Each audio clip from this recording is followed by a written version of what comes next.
স্থানীয় সময় বৃহস্পতিবার রাতে ইউক্রেনের আকাশে নেমে আসে রাশিয়ার তাণ্ডব। রাতভর কিয়েভে চালানো হয় শত শত ড্রোন হামলা। চারদিক থেকে একযোগে ড্রোন ছুড়ে এক নতুন কৌশলের আভাস দিল মস্কো। এই হামলায় হতাহত হয়েছেন বেশ কয়েকজন।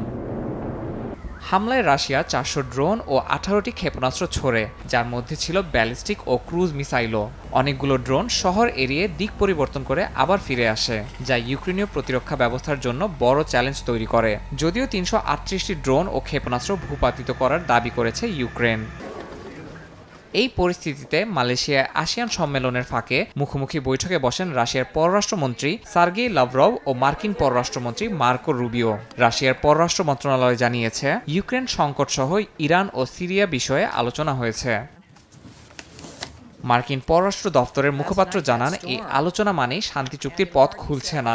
তিনি বলেন, এই ধরনের সংলাপ রাজনীতির চলমান প্রক্রিয়ার অংশ, যা এককভাবে কোনো সমাধান নয়, বরং বৃহত্তর আলোচনার একটি ধাপ মাত্র।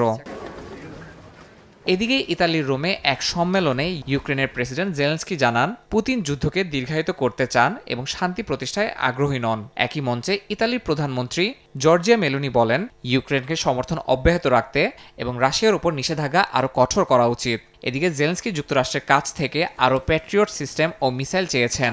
এ বিষয়ে ট্রাম্প প্রশাসনের সঙ্গে ইতিবাচক আলোচনা হয়েছে বলেও জানান তিনি।